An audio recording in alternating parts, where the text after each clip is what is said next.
ang nag-deliver papunta sa bahay nila Pangulong Bongbong Marcos at Speaker Martin Romualdez mag-insert o magpasok ng 100 billion worth of projects sa BICAM. Sana po ay hindi nila ako mapatay bago ko mailabas ang lahat. Ginawa ko lang ang utos sa akin, pero ngayon, handa na akong harapin ang lahat. Ginagamit ng administrasyon ang buong resources ng bansa para tumahimik ako. That he will shoot me if I will talk. Gagamitin ako bilang panakipbutas sa kanilang kampanya laban sa korupsyon. Hindi na ako mananahimik, ilalabas ko ang lahat ng katotohanan. May resibo, may ebidensya, at may pangalan.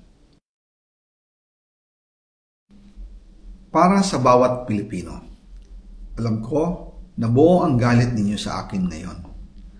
Nauunawaan ko rin kung bakit. Lalo na at malaki ang halagang nakataya. Pero bago kayo humusga, hayaan ninyong ipaliwanag ko ang buong katotohanan. Matagal akong hindi nagsalita dahil may direktang utos sa akin.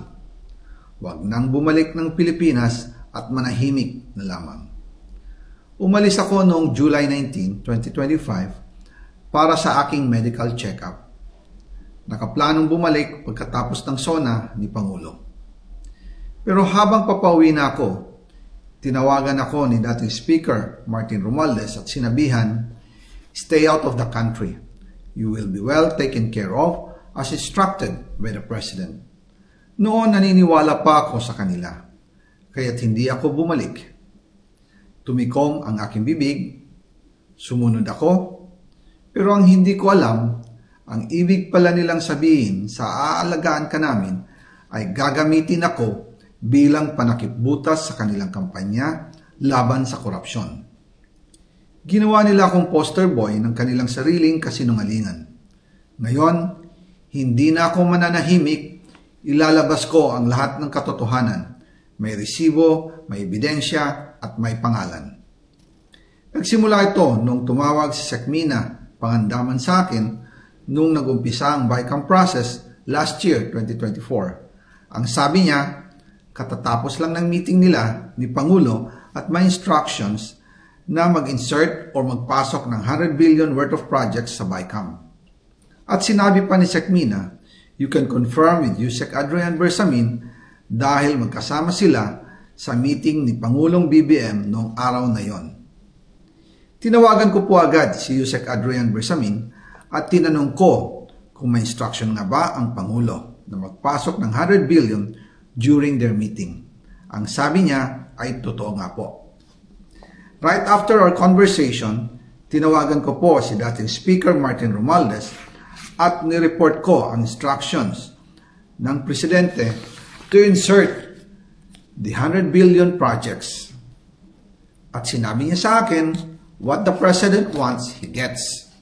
After ng ilang araw, nag-set po ng meeting si Sekmina Pangandaman at Yusek Adrian Bersamin sa amin ni dating Speaker Martin Romualdez sa Aguado Building in front of Gate 4 ng Malacanang at nandoon din po si Yusek Jojo Cadiz. During the meeting, binigay po ni Yusek Adrian Bersamin ang listahan na worth 100 billion. Tinanong ko po si Yusek Adrian kung saan galing ang listahan. Ang sagot niya, galing kay PBBM mismo at binigay niya ito mula sa brown leather bag.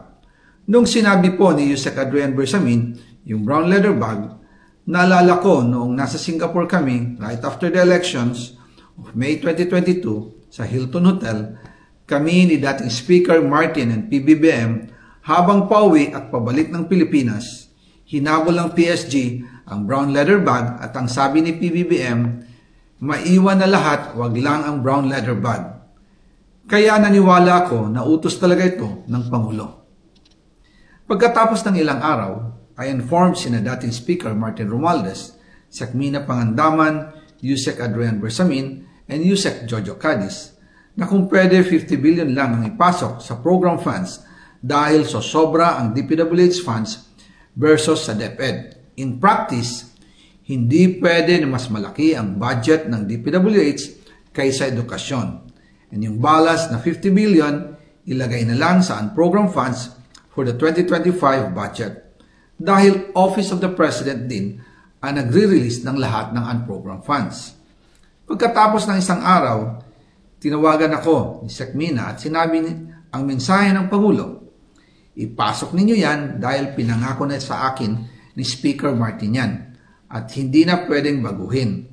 Kumbaga, ang utos ng hari hindi pwedeng mabali. Again, I informed the Speaker and asked clearance about the instructions ng Pangulo. At ang sabi niya, wala tayong magagawa.